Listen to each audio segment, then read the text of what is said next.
au nom puissant de Jésus-Christ, toi le Dieu glorieux, de toutes circonstances, mon Dieu, papa, par les noms puissants, papa, tout ce qui n'est pas, papa, qui puisse être enlevé, mon Dieu, par le nom puissant de Jésus-Christ. Amen. Alors de Dieu approche, on va clamer encore pour notre Dieu.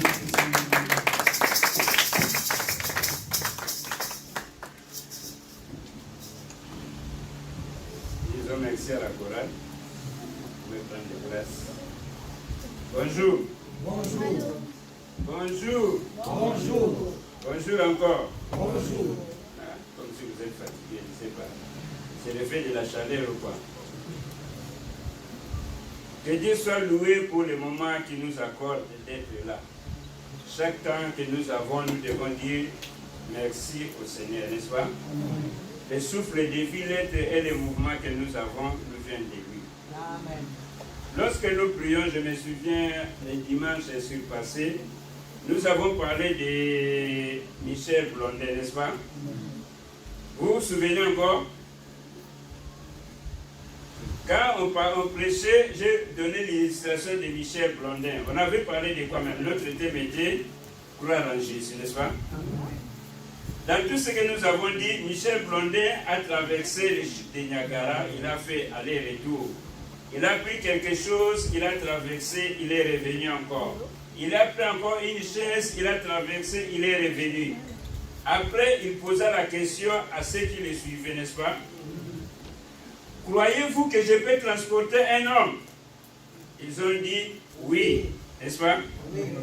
Qu'un homme vienne que je le transporte. Tout le monde se sont retirés, n'est-ce pas là? Oui. Alors qui avait cru? Jusque-là, qui croyait? Beaucoup n'étaient pas là, n'est-ce pas? Ah. Pour ceux qui étaient là, personne n'avait cru, n'est-ce pas?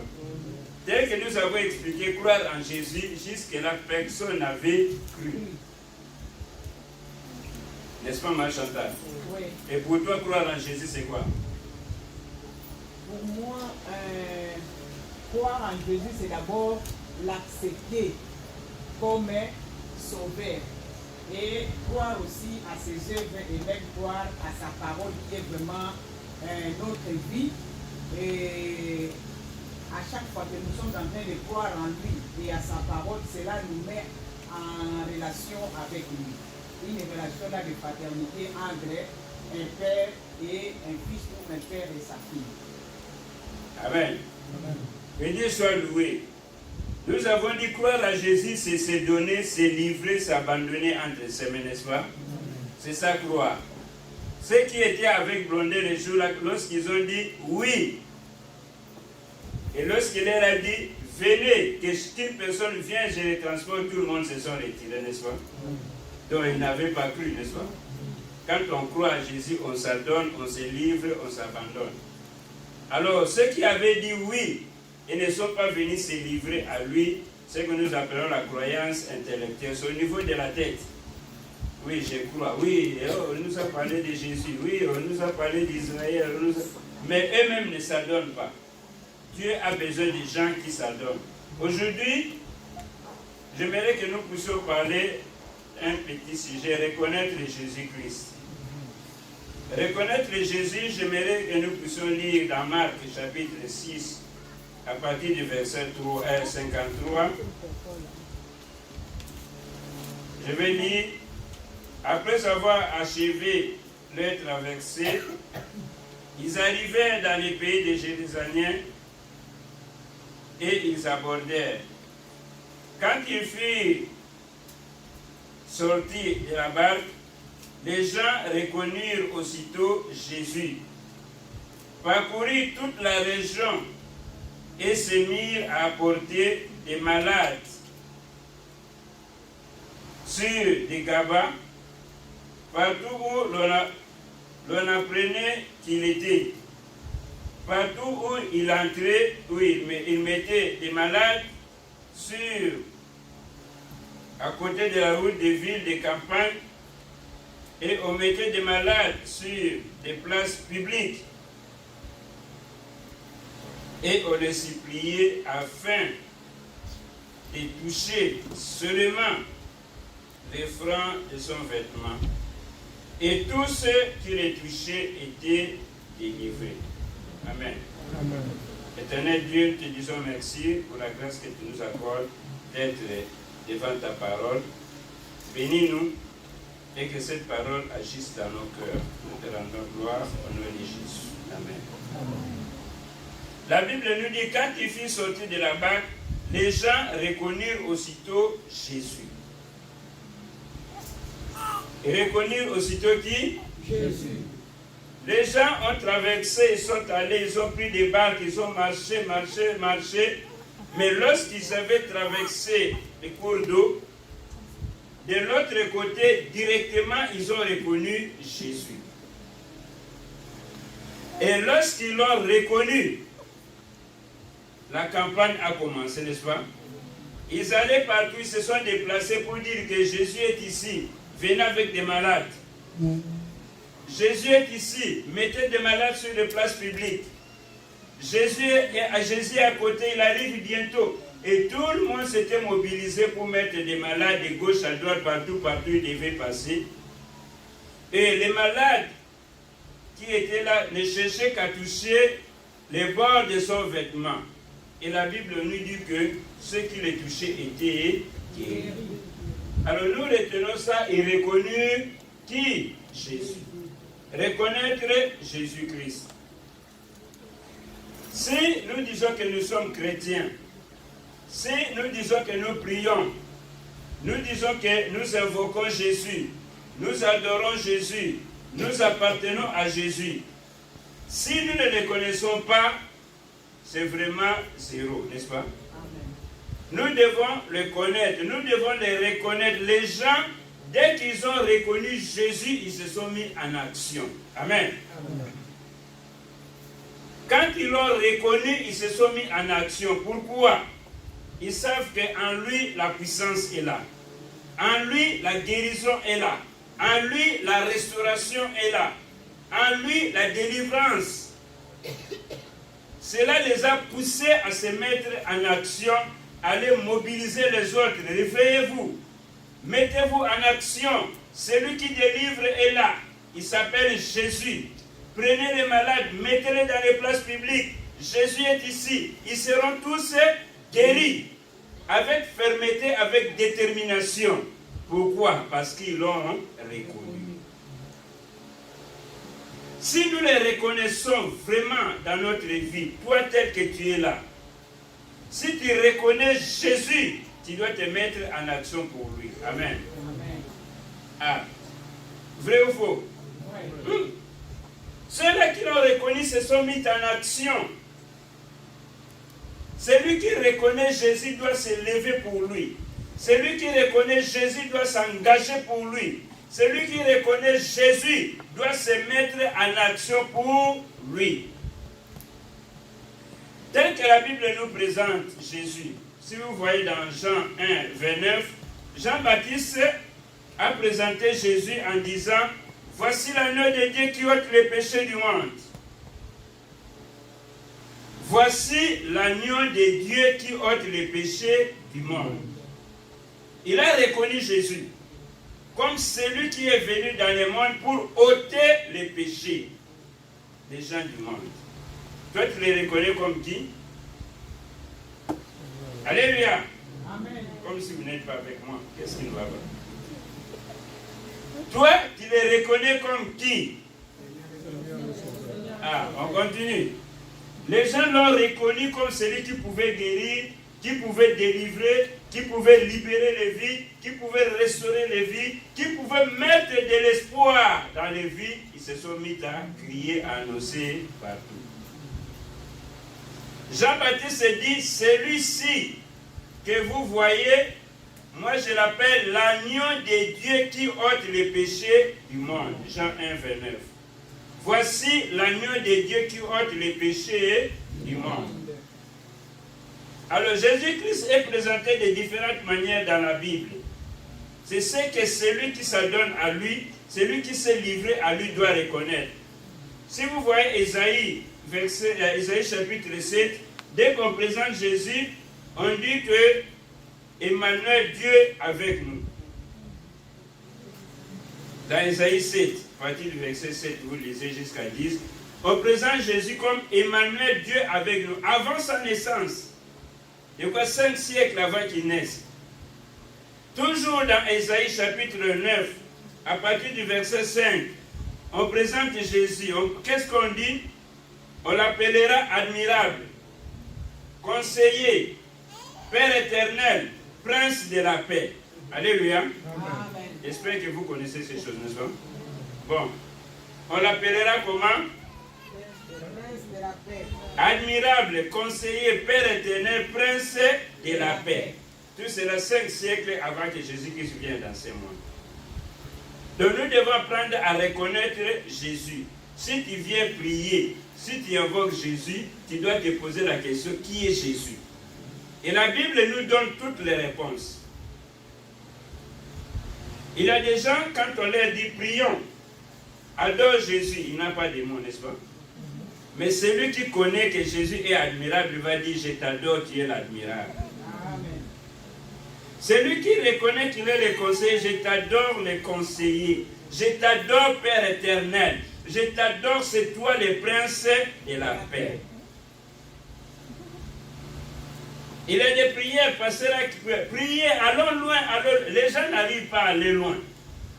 Le problème est qu'ils n'ont pas les paroles que Dieu a données. Ils n'ont pas la présence de Jésus dans sa parole. Comment il se présente dans la parole?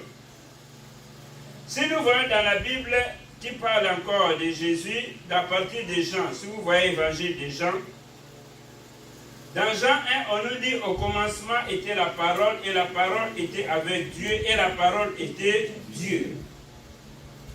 Au commencement était la parole. Le commencement, c'est quand? La création du monde. Quand Dieu créait la terre, les cieux et tout ce qui existe, la parole était déjà. Oui. Amen. Amen. Ici, là, nous parlons de la préexistence de Jésus-Christ, n'est-ce pas? Oui. Donc, il a existé avant. Au commencement était la parole était avec Dieu et la parole était Dieu. Nous devons comprendre que Jésus-Christ est la parole. Amen. Amen. Salut ton voisin, dis-lui que Jésus-Christ est la parole. Jésus-Christ est la parole. Jésus-Christ est la parole qui était au commencement. Et la Bible nous dit que la parole se fait chair. Quand l'homme utilise la parole de l'homme lui sert à s'exprimer. N'est-ce pas? Et entrer en communion avec les autres. Tel que tu as dit, Jésus-Christ est la parole, l'autre aussi a suivi, Jésus-Christ est la parole. Il n'y a pas de problème, n'est-ce pas? Non. Tout le monde a suivi que Jésus-Christ est la parole. Alors, par sa parole, l'homme communique avec les autres et il fait connaître ses pensées à d'autres personnes. Voici ce que je pense. Voici ce que je vais dire. À part ses pensées, il exprime aussi ses sentiments. Par sa parole, il formule aussi des ordres et fait agir sa volonté. Donc dans la vie de l'homme, quand l'homme parle, ces paroles sont très importantes. On dit même que les paroles, les mots, sont des palpés pour construire la pensée. C'est pourquoi quand tu veux ouvrir ta bouche pour parler, il faut réfléchir, n'est-ce pas? Ta parole doit avoir de l'effet sur une personne. Ça va les rendre tristes ou joyeux. Ça va les décevoir ou la blesser.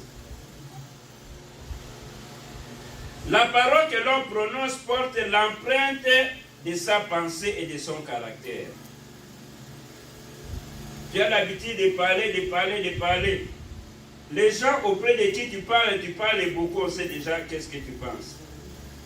Tu parles, on sait déjà quel est ton caractère, n'est-ce pas? Ah, pour vous qui parlez beaucoup, n'est-ce pas? Bon. Vous devez vous méfier. Vous avez l'habitude de parler, de raconter de n'importe quoi. De même, la parole de Dieu lui sert à communiquer avec les autres êtres.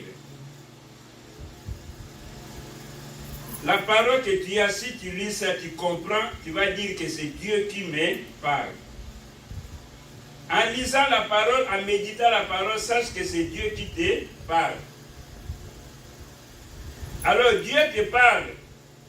Il te parle, il veut traiter avec toi. Et les moyens par lesquels il exprime aussi sa puissance, son intelligence et sa volonté. La parole révélée. Par la parole, tu vas comprendre la puissance de Dieu. Par la parole, tu vas comprendre l'intelligence de Dieu. Et par la parole, tu vas comprendre la volonté de Dieu. Malheur à ceux qui minimisent la parole. Malheur à ceux qui n'ont pas le temps pour la parole. Ils ne connaîtront jamais l'intelligence de Dieu, ni sa puissance, ni sa volonté. Au commencement était la parole. La parole était avec Dieu et la parole était Dieu. Par là, je voudrais t'amener à comprendre que Jésus-Christ est cette parole. Parce que par lui, Dieu a révélé son activité et sa volonté, même son dessein aux gens du monde. Acclamons pour Jésus alors.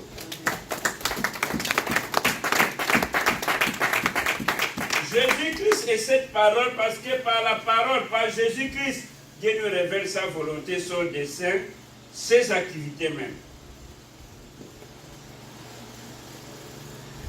Par lui, nous sommes en contact avec Dieu et par Jésus-Christ, nous nous exprimons des mots, nous prenons des mots qui viennent de Dieu et nous les communiquons à d'autres personnes. La Bible, si vous voyez dans Hébreux 1, verset 3, on nous dit qu'autrefois Dieu nous a parlé par des prophètes, maintenant il nous parle par son propre Fils. Hébreux 1, 3. Cette parole que nous avons dans Jean 1, le verset 14 nous dit, la parole a été faite chair et elle a habité parmi nous, pleine de grâce et de vérité. Et nous avons contemplé sa gloire, une gloire comme celle du Fils unique venu du Père. Tu comprends? La parole qui était au commencement, qui existait avant toute chose. Par la parole, toutes choses ont été créées. Cette parole-là s'est fait chair. C'est simplement pour nous dire que la parole qui était au commencement était devenue un homme. Et cet homme-là s'appelle Jésus. Ah. La parole qui était au commencement est devenue un homme. Cet homme-là s'appelle Jésus. Donc c'est ce que nous devons reconnaître. La parole éternelle de Dieu a pris la nature divine. Avec la nature divine, a pris maintenant la nature humaine. Cette parole qui a pris la nature humaine est devenue un homme. N'est-ce pas? Jésus-Christ, la parole est devenue qui? Un homme. Pour révéler le Dieu éternel au travers d'une personnalité humaine. Pour passer par la vie humaine et expérimenter la vie humaine. Dieu est devenu homme. Tu comprends? Je crois que si Dieu restait seulement là-bas, il allait dire aux hommes, faites ceci, faites cela, faites ceci, faites cela. Après, tu vois que l'homme ne suit plus la voie de Dieu, l'homme va ailleurs.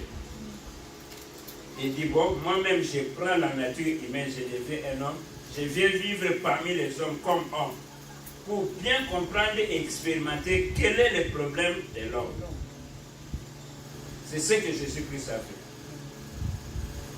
Alors, il a pris la nature humaine, il est devenu un humain parmi nous. Et lorsqu'il parlait dans tout ce qu'il disait, il n'était pas facile à l'homme de le comprendre. Jusqu'à présent. N'est-ce pas? Nous sommes là, nous prions, nous l'évoquons, nous parlons de n'importe quoi. On nous dit adorons le Seigneur, c'est très difficile. Je vais lire dans Hébreux, tel que j'ai dit, Hébreux 1, verset 1, à partir du verset 1. Après avoir autrefois à plusieurs reprises et de plusieurs manières parlé à nos pères par des prophètes, Dieu nous a parlé par le Fils. Et ces jours qui nous sont les derniers. Il a établi héritier de toutes choses. Et c'est par lui qu'il a fait le monde. Amen. On se comprend?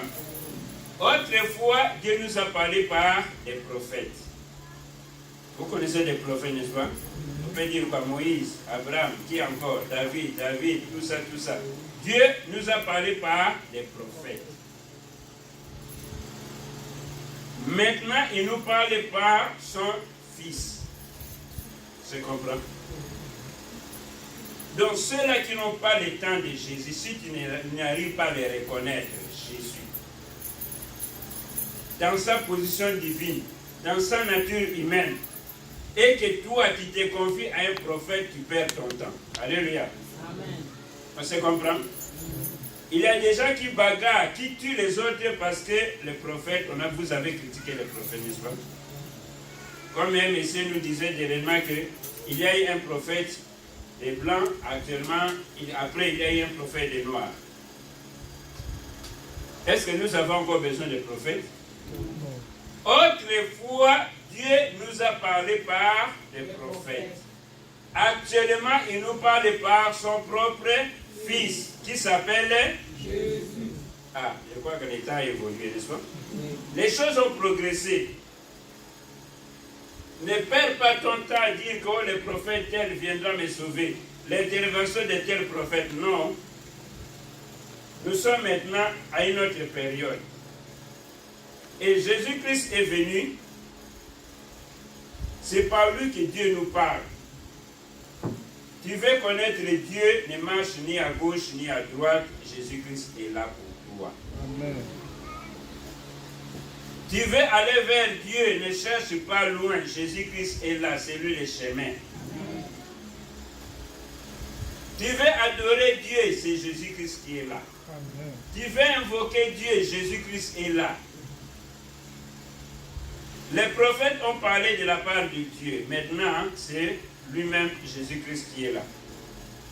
Et lorsque nous comprenons ces choses, quand on nous parle de Jésus, je vais lire dans Colossiens 1, le verset 15, comment on les présente, Jésus-Christ, on nous dit, il est l'image du Dieu invisible. Vous êtes avec moi? Il est l'image du Dieu invisible, le premier-né de toute la création. Verset 16, car en lui tout a été créé dans les cieux et sur la terre, ce qui est visible et ce qui est invisible, trône, dignité, souveraineté, principauté, pouvoir, tout a été créé par lui et pour lui. Je suis dans Colossiens 1, verset 15, je continue jusqu'à 16. Donc, Jésus-Christ, on nous dit ici, il est l'image du Dieu invisible. Autrefois, les gens demandaient, nous voulons voir Dieu, n'est-ce pas? Dieu leur a dit que vous ne pourrez pas me voir, vous ne pouvez pas. Ils ont persisté, Dieu a dit, bon, je vais descendre aujourd'hui. Lorsque Dieu voulait descendre, il y avait quoi? Des tonnerres, il y avait la terre qui tremblait, il y avait tous les mouvements, et même ils ont dit, oh non, Moïse dit à toi, Dieu de ne pas venir. C'est trop fort pour nous. Et Dieu a dit, bon, comme vous voulez avoir un Dieu visible, moi-même je vais prendre de la chair et devenir sur la terre. C'est pourquoi il a envoyé Jésus-Christ. Lorsque tu l'adores, tu dois reconnaître que Jésus-Christ est l'image du Dieu invisible. Alléluia. Amen. Il est qui? L'image de Dieu invisible. On continue encore. Le premier-né de toute la création. Il est qui? Le premier-né de toute la création. Ah, c'est vraiment très grand, n'est-ce pas? Oui. En lui ont été créés les cieux et la terre et tout ce qui se trouve, les visibles et les invisibles. C'est pourquoi ce qui est confirmé dans Jean 1, que toutes choses ont été créées par lui et par elle, par lui. Rien de ce qui existe n'a été fait sans elle. Il est l'image du Dieu invisible. Dans la Bible, beaucoup de personnes nous ont parlé de Jésus-Christ. Si nous lisons, tel que Jean nous le présente dans Jean 1, qu'il était au commencement, il était avec Dieu, et il était là, toutes choses ont été créées par lui.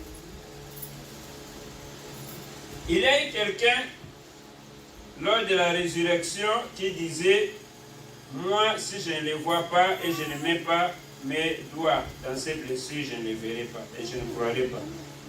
C'était Thomas, n'est-ce pas? Oui. Mais lorsqu'il a vu Jésus, qu'est-ce qu'il a dit? Il a appelé Jésus, il dit que mon Seigneur est mon Dieu. Dans Jean 8. Et Jean 20, verset 8.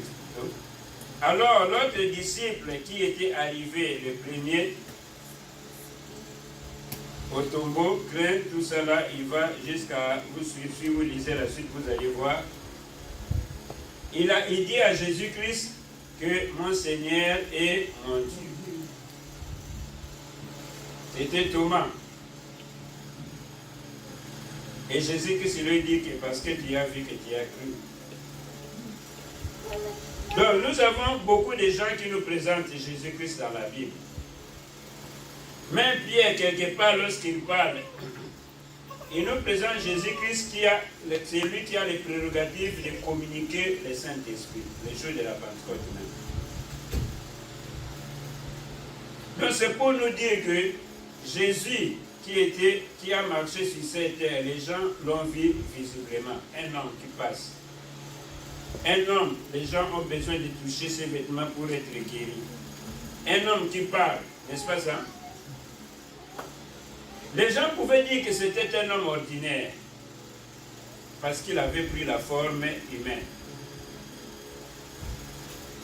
Et quand Pierre parle de lui, il dit qu'il a les prérogatives de communiquer le Saint-Esprit. Dans Acte 2, qu'est-ce qu'il nous dit?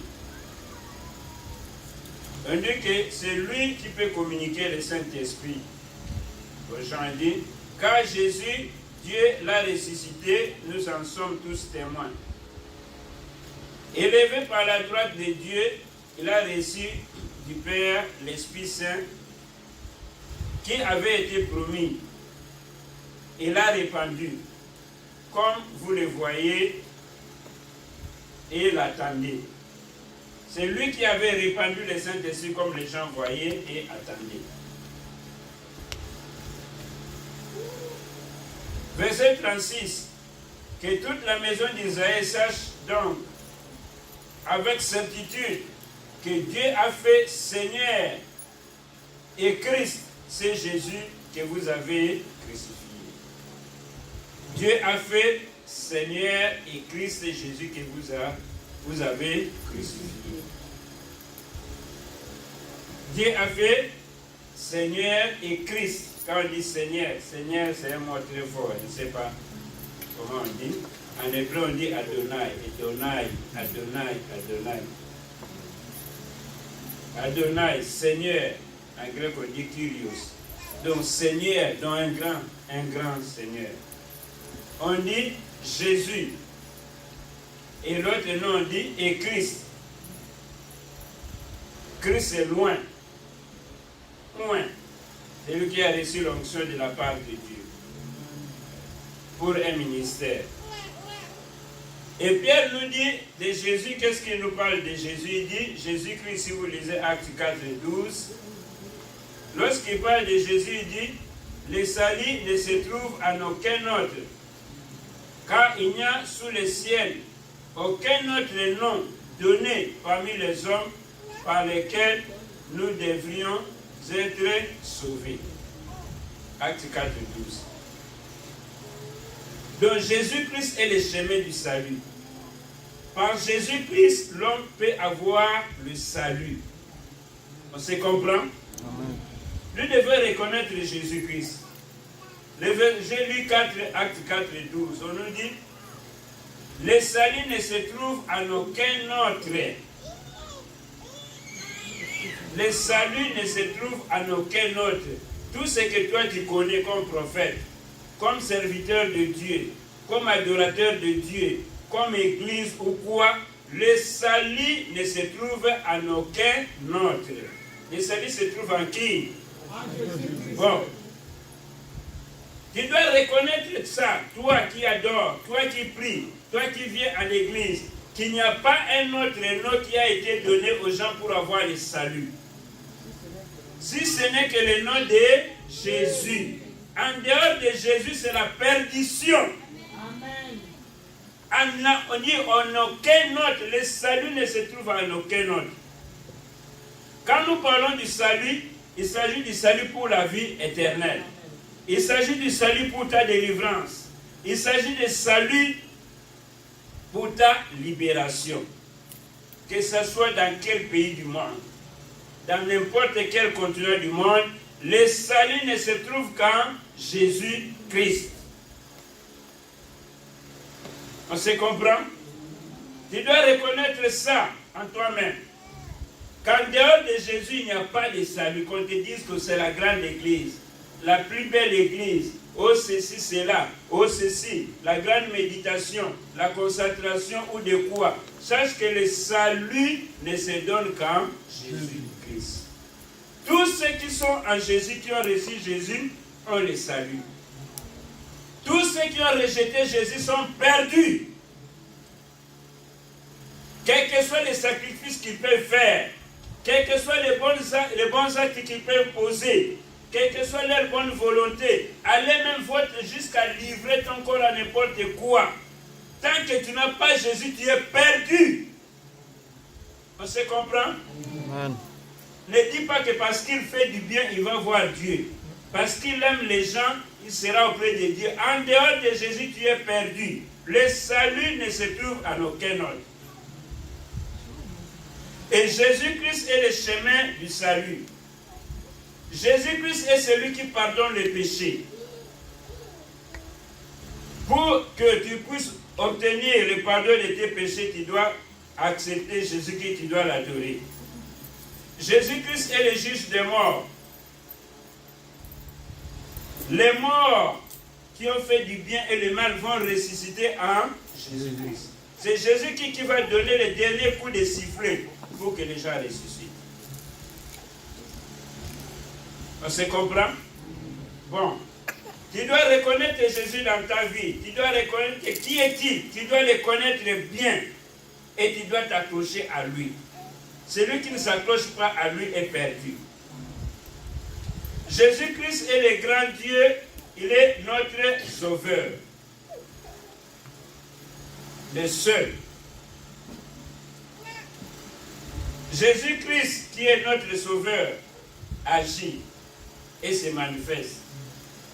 On ne peut pas dire que quand il était sur la terre, les gens l'ont suivi, n'est-ce pas? Il agissait. Et aujourd'hui, il fait quoi? Il agit toujours. Amen. Amen. La Bible nous dit qu'il est le même hier, aujourd'hui et éternellement. Alors, si nous le reconnaissons, nous devons l'invoquer. Nous devons l'adorer. Jésus-Christ est le Seigneur, il est le roi, il est le Tout-Puissant pour nous. Tel qu'on doit invoquer son nom dans la prière. La Bible nous dit de l'invoquer quand nous prions. Nous devons invoquer son nom. Jésus-Christ a dit tout ce que vous prierez au Père à mon nom, n'est-ce pas? Il a dit vous prierez à mon nom. Il n'y a aucun prophète qui a demandé aux gens d'invoquer Dieu à son nom, n'est-ce pas? C'est exceptionnel, propre à lui-même, lui seul. Avant lui, les gens invoquaient Dieu. Il est venu, il a tout changé. Jésus-Christ se place côte à côte avec l'activité divine. Lorsqu'il parlait, qu'est-ce qu'il a dit? Mon Père agit, moi aussi j'agis. Dans Jean 5, 17. Mon Père agit, moi aussi j'agis. Jésus-Christ disait encore dans Jean 16, verset 28, je suis sorti du Père. Si vous lisez Jean 20, verset 21, il dit, le Père m'a envoyé. Il est l'envoyé du Père, n'est-ce pas? Donc Jésus-Christ communique une connaissance et une communion divine. Jésus-Christ se manifeste dans l'homme. Jésus-Christ agit dans la vie de l'homme. Tous les gens qui invoquent les prophètes n'agissent pas dans leur vie. Tu peux prier 5 fois par jour. Tu peux prier comment, n'importe comment. S'il y a des agissements, ce sont des démons. C'est Jésus-Christ seul qui a le pouvoir d'agir dans l'homme, n'est-ce pas? Ah, tu reconnais quand même ton sauveur? C'est un nom que tu dois avoir, c'est un nom que tu dois adorer, c'est un nom que tu dois contempler et proclamer. Le temps est parti, je vais voir un peu avec vous avant de clore. Vous devez comprendre que Jésus-Christ a le pouvoir de ressusciter les morts. Jésus-Christ, il est le juge et l'arbitre de la destinée de l'homme. Il est l'arbitre pour toi. Si nous lisons, pour aller vers la fin, dans Jean, et j'aimerais lire Apocalypse plutôt, Apocalypse chapitre 1, on nous les présente. C'est toujours Jean qui nous présente Jésus. J'espère que ça va nous pousser à bien l'adorer maintenant à partir de moment, n'est-ce pas? Ah. Je suis dans Jean chapitre 1, Apocalypse 1. Je vais lire à partir du verset 5. Vous allez comprendre et entrer dans l'adoration vous-même, n'est-ce pas? Comment il se présente à nous. Vous êtes à la page, Apocalypse, c'est le dernier livre de la Bible ou du Nouveau Testament si vous voulez. À partir du verset 5, on nous présente Jésus. Jésus est présenté ici comme le témoin fidèle, le premier-né des morts, le prince des rois de la terre. C'est beaucoup, hein? Vous êtes avec moi? Bon, j'aimerais qu'une personne nous fasse la lecture pour nous. Apocalypse 1, verset 5 à 8. Et de la part de Jésus-Christ, les témoins fidèles, les premiers-nés des morts et les princes du roi de la terre, à celui qui nous a aimés, qui nous a délivrés de nos péchés par son sang. Amen. Amen. Donc ici, Jésus-Christ est présenté. Si vous suivez tout, nous avons ici, Jésus est présenté dans ces 7 attributs. Et lorsque Jean parle, il révèle ici 7 titres de gloire qui caractériseront Christ lors de sa seconde venue. C'est ceux qui sont cités là. Il précise aussi, voici, il vient avec les nuées, et tout homme le verra, et tout œil le verra. On le présente, voici le premier titre, de telle manière il présente Jésus comme le témoin fidèle. Il a appelé les témoins fidèles. C'est bon de l'adorer, n'est-ce pas? Oh, je t'adore, Seigneur, tu es le témoin fidèle. Il y a des gens qui ont des témoignages, n'est-ce pas? Tu peux voir autre chose ici. Tu parles de l'autre côté, tu témoignes autre, n'est-ce pas? Ah, c'est ce qui se passe. On va vous dire que nous sommes là, nous sommes